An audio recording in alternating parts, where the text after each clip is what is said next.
Hello అండి. అందరికీ నమస్కారం. ఎలా ఉన్నారండి అందరూ? అందరూ బాగున్నారు కదా! అయితే మొన్న ఆదివారం మా పెద్ద మావయ్య గారాళ్ళ ఇంట్లోనండి సుమంగ్లి దేవి వ్రతం అంటే 1,00,000 పసుపు కొమ్ములు నోము అనమాట. ఆ పూజ అయింది.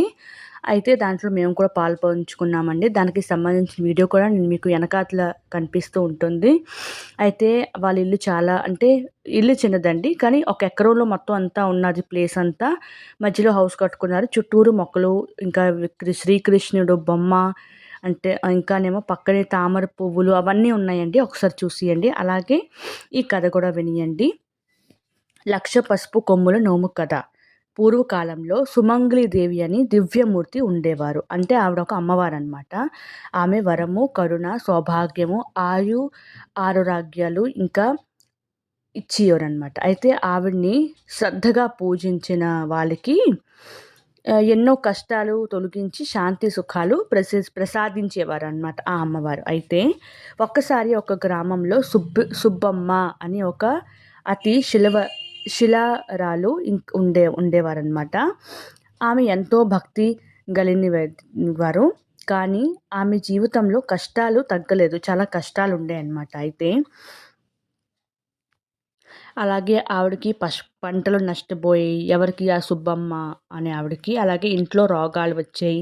భర్తకు పని దొరకలేదు. అప్పుడు ఒక్క రాత్రి సుబ్బమ్మ కలలోని సుమంగళిదేవి అమ్మవారు ఉన్నారు కదా! ఆవిడ ప్రత్యక్షమై ఇలా చెప్పారనమాట. ఏం చెప్పారంటే, కూతురా, నీవు నా మీద విశ్వాసంతో 1,00,000 పసుపు కొమ్మల నోముని చెయ్యు. నీ ఇంటికి సౌభాగ్యము ఎప్పుడూ తగ్గదు. ప్రతి పసుపు కొమ్మని నా ఆశీర్వాదం అనుకోని అది ప్రత్యేక అనమాట. ఆ ప్రతి పసుపు కొమ్ము కూడా నువ్వు పెడుతూ ఉంటావు కదా! అది నా ఆశీర్వాదం ప్రత్యేక అని చెప్తారనమాట. అయితే అమ్మవారు చెప్పిన విధంగా సుబ్బమ్మ నోము ప్రారంభించిందనమాట. ప్రతిరోజు ఒక పసుపు కొమ్మ పెట్టి దీపం వెలిగించాలన్నమాట. అయితే అది విధానం అనమాట. హృదయంలోని శుద్ధి, నోరు మాటల్లో సత్యము, పనిలో భక్తి ఉండాలి. ఒక్కొక్క కొమ్ము మనం అంటే పూజ చేసుకున్నప్పుడు పెడుతూ ఉంటాం కదా! అది పెట్టినప్పుడు ఇలా చెప్పాలంట. ఏం చెప్పాలి అంటే, పసుపు పరిమళము, అమ్మ ఆశీర్వాదము అని ఆ ఒక్కొక్క కొమ్ము పెడుతూ చెప్పాలి. అయితే రోజులు గడిచే కొద్దీ ఆ ఇంట్లో మార్పులు ప్రారంభించుతాయన్నమాట. అంటే అలాగ పూజ చేస్తూ ఏంటంటే వాళ్ళ ఇంట్లోని మార్పు వస్తుంది. ఇప్పుడు ఎవరికైనా సరేనండి, మనం ఏ పూజ వ్రతం చేసినా సరే అది ఈరోజు పూజ చేసామో దానికి వెంటనే ఫలితం కావాలంటే అది మనకి లభించదనమాట. దానికి మనం కొంచెం వెయిట్ చేయాలి. కొంచెం ఓర్పుతో ఉండాలన్నమాట. అది అలాగా చేస్తూ ఏ నోము కానీ, ఏ వ్రతం కానీ, లేకపోతే ఏ పూజ కానీ చేస్తూ ఉంటే అలాగలాగా మనకి నెమ్మదిగా ఏమవుతుందంటే అలాగా దానికి ఫలితం అనేది మనకి కనిపిస్తుంది. అయితే ఈవిడికి కూడా రోజులు గడిచే కొద్దీ ఆ ఇంట్లోని మార్పులు ప్రారంభించుతాయి. భర్తకు పని లభించుతుంది. పంటలు పుష్కలంగా పండుతాయి. ఆరోగ్యము కుదుటపడుతుందన్నమాట. అలాగే గ్రామంలో అందరూ ఈ మార్పును చూసి ఆశ్చర్యపోతారు.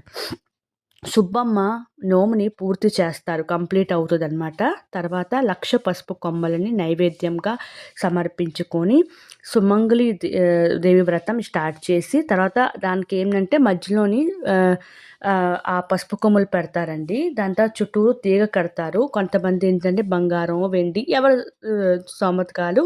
అయితే మనము దారం తీగ కూడా కట్టొచ్చు. దారంతోని పసుపు రాసేసి అలాగా చుట్టూరు తీగ కట్టేసి దాన్ని ఉంచాలి. దాంతో పూజ చేయాలి. అయితే ఈ వ్రతం చేసిన వెంటనే సుమంగళిదేవి ప్రత్యక్షమైంది. ఇలా ఆశీర్వదించింది. ఏం ఆశీర్వదించిందంటే, ఈ నోము నీకే కాదు నీ గ్రామానికి కూడా శ్రేయస్సు ఇస్తుంది. ఎవరు ఈ నోము సత్యంగా అంటే సత్య మనసుతో, సత్య జనంతో చేస్తారో వారికి సౌభాగ్యము, ఆరోగ్యము, ఐశ్వర్యం, శాంతి చిరకాలం లభిస్తుంది అని ఆ అమ్మవారు ఎవరు? సుమంగళిదేవి అమ్మవారు చెప్తారనమాట. ఓకేనండి. ఇది కథ.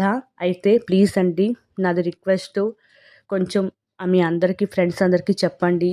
సబ్స్క్రైబ్ చేయండి. Thank you so much.